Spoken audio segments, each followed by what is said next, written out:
The air inside the London chapel was thick with the scent of lilies and artificial grief. From the shadows of the rear pew, Thomas Reed watched the silver casket his casketed, listened to the practiced sobs of men who had wished him dead. He was a ghost among the living, a man declared lost to the Atlantic's icy depths. Now witnessing the ultimate betrayal, the sight of his business partners smiling behind their handkerchiefs. To understand how a titan of industry ended up a phantom in his own sanctuary, we must go back to the night the sky fell. Back to the churning, merciless waters of the North Atlantic, where Thomas Reed first truly lived, even as he was dying. The skyline of London has always been a fortress of glass and cold ambition, a place where men like Thomas Reed built empires on the foundations of logic and tireless labor. Thomas was a man of titanium resolve, a figure whose presence in the boardroom was heralded by the sharp, rhythmic click of his bespoke Oxfords against the polished Marbula sound that signaled both progress and intimidation. He lived his life within the sterile, temperature-controlled environments of skyscrapers, where the air held a faint metallic temps of filtered oxygen and high-priced ink. To the world, he was an architect of commerce, a man whose heart was thought to be as impenetrable as the vault of the central bank. But beneath the tailored charcoal suits and the impenetrable gaze lay a landscape of quiet desolation, a vast internal wasteland where the memory of his estranged daughter, Clara, resided like a ghost he could never quite exorcise. Their last conversation had been a collision of pride and misunderstanding, a storm of words that left their relationship fractured, seemingly beyond repair. Thomas had buried that pain under mountains of spreadsheets and acquisition reports, choosing the sanctuary of profit over the complexity of a daughter's love. It was this very drive that led him to board the SS Meridian, a vessel of unparalleled luxury intended to ferry him across the Atlantic for a merger that would solidify his legacy forever. The ship was a floating monument to human ego, all polished mahogany and shimmering crystal chandeliers that danced with the rhythm of the waves. As the vessel departed from the docks, the London fog seemed to reach out with ghostly fingers, as if trying to pull him back to the safety of the shore. Thomas stood on the deck, the biting ozone scent of the open sea beginning to replace the familiar aroma of expensive tobacco and old money.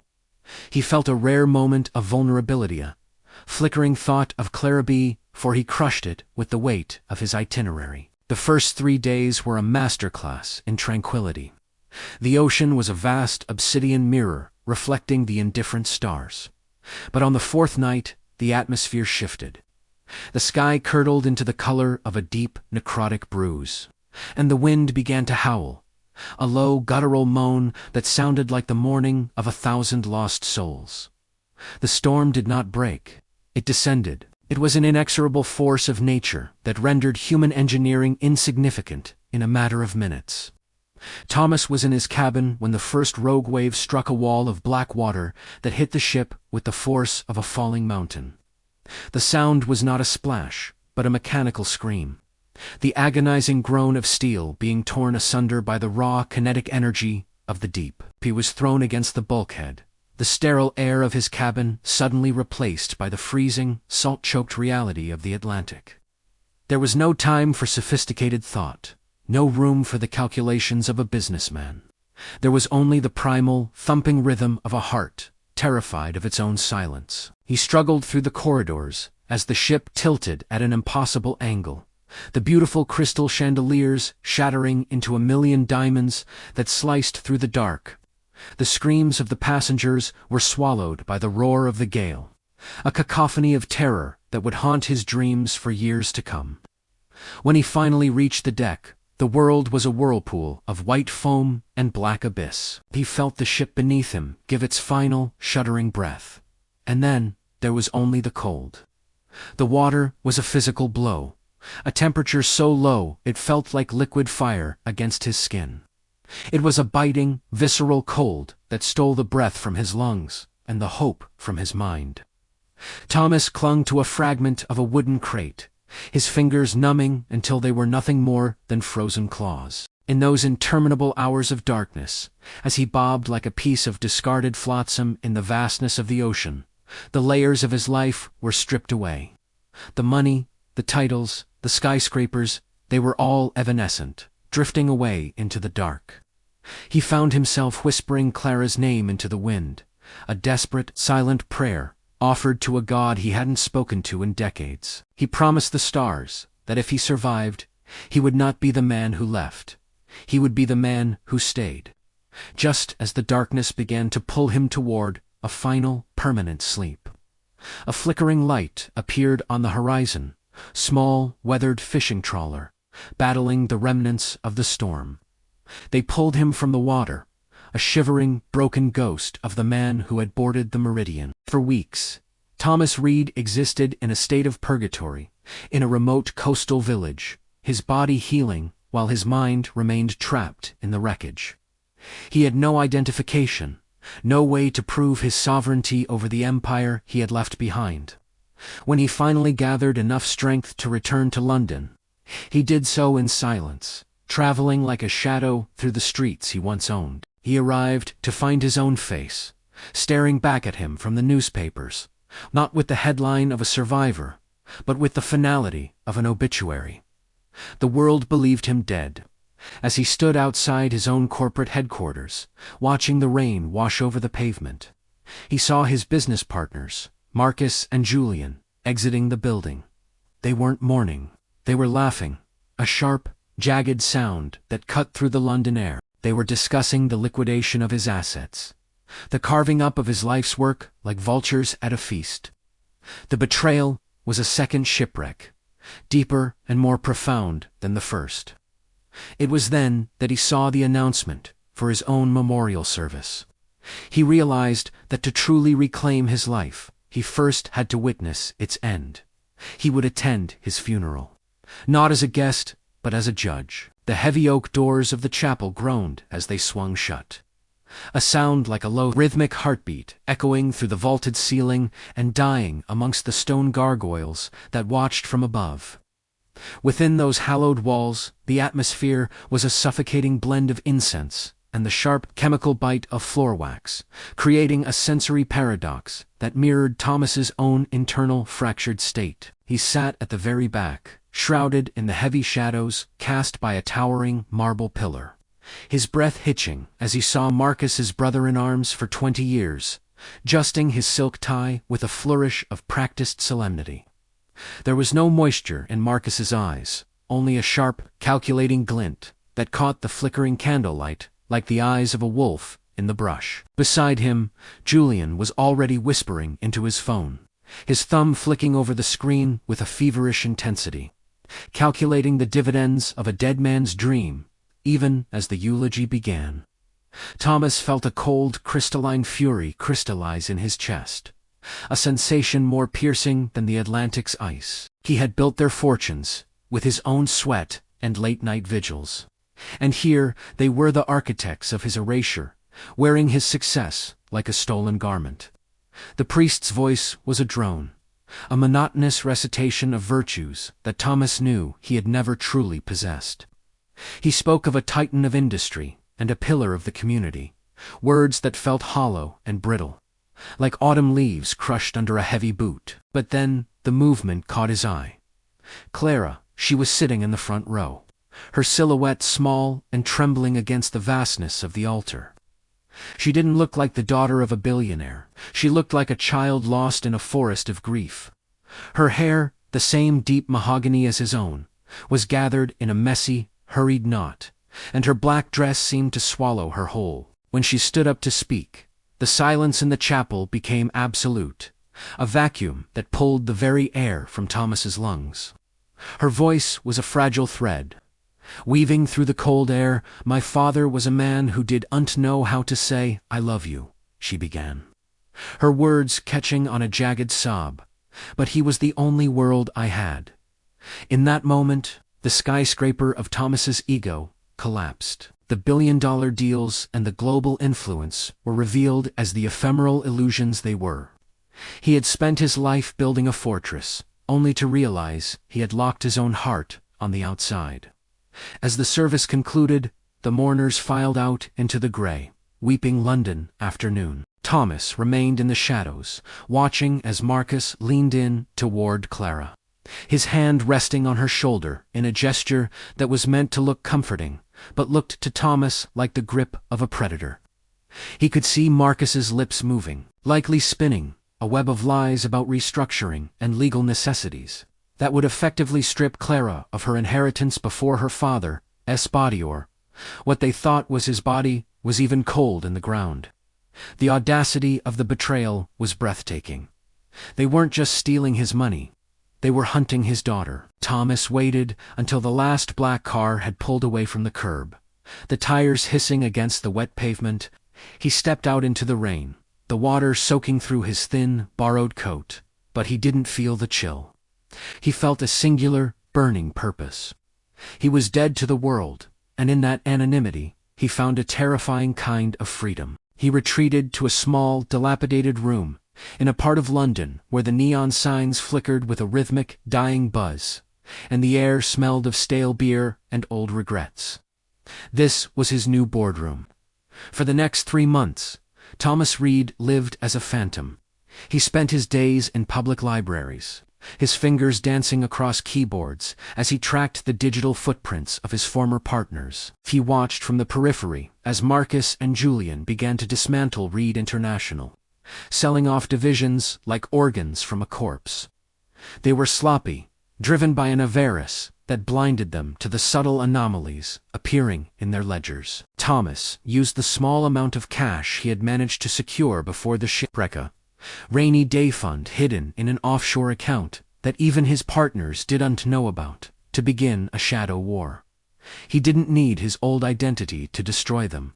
He only needed his mind, and the inexorable patience of a man who had already seen the end of the world. The tension grew with every passing week. Thomas moved through the city like a wraith, gathering evidence of the partners' embezzlement and their systematic manipulation of the company's stock. He saw them at high-end galas, their faces flushed with expensive wine, and the arrogance of men who believe they have escaped the reach of justice. But the true conflict was internal. Every night, Thomas would find himself standing across the street from Clara's small apartment, watching the warm glow of her window. He wanted to run to her, to tell her that the ocean hadn't taken him to beg for her forgiveness, but he knew that to reveal himself now would put her in the crosshairs of men who had everything to lose. He had to be a ghost until the trap was set. He watched as Clara struggled, taking a job at a local library to make ends meet as the legal battles Marcus had initiated began to drain her small savings. The sight of his daughter, the heir to an empire counting coins for a bus fare, was a knife in his soul. It was the catalyst he needed to move from observation to execution. The climax of his silent war arrived on a Tuesday, a day as unremarkable as the one he had supposedly died. He had compiled a dossier of duplicity, so comprehensive it would not just ruin Marcus and Julian, it would erase them. He had traced the offshore accounts, the forged signatures, and the deliberate sabotage of the Meridian's safety protocols, a discovery that turned his blood to ice. They hadn't just celebrated his death. They had orchestrated the accident. The realization was a thunderclap in the small, cramped room. They had tried to kill him for a seat at the head of a table he had built. Thomas stood before a cracked mirror, staring at the man he had become. He was thinner, his face etched with lines of hardship and a new, quiet wisdom. He was no longer the titan of industry.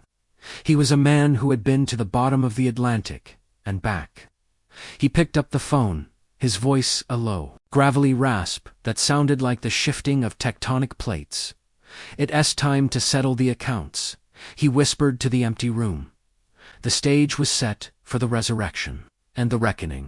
The boardroom was a cathedral of glass and steel, suspended high above the chaotic arteries of London.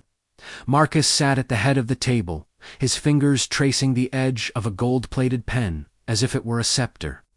His eyes scanned the final merger documents with the predatory focus of a man who had finally conquered a kingdom. The room smelled of expensive espresso and the faint, sterile scent of ozone from the high-tech air purifiers.